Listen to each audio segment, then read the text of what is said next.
BRS ఎమ్మెల్యేలను ఎమ్మెల్సీలను అసెంబ్లీలోకి రాకుండా అడ్డుకోవడం సరికాదన్నారు మాజీ మంత్రి జగదీష్ రెడ్డి. ఇది స్పీకర్ తీసుకున్న నిర్ణయం అని చెప్పి ప్రశ్నించారు. రేవంత్ అదానీ ఫోటోలున్న టీషర్ట్లు ధరించడంలో తప్పేముందని అన్నారు.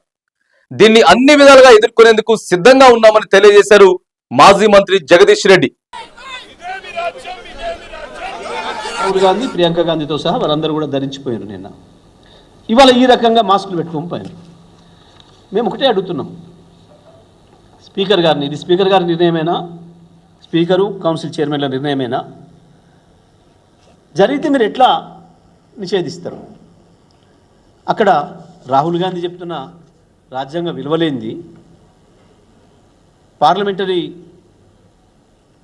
పద్ధతులేంది, సభ్యుల్ని ఏ రకమైన బట్టలు వేసుకోవాలి, ఏ రకమైన వేసుకోకూడదు అని నిర్ణయించే అధికారం ఏ రకంగా ఉంది? శాసనసభ రూల్స్లో ఎక్కడ ఉంది అది? వీళ్ళేమైనా నిషేధించబడ్డ వ్యక్తుల, ఒక రాష్ట్రం నుంచి కానీ, ఒక దేశం నుంచి కానీ, ప్రపంచం నుంచి కానీ నిషేధించబడ్డ వ్యక్తుల? వీళ్ళేమైనా మోస్ట్ వాంటెడ్ క్రిమినల్సా? ఎందుకొరకు? సభ్యుల హక్కు, సభ్యులు ఏ బట్టలు ధరించి రావాలి, ఎట్లా రావాలని సభ్యుల హక్కు.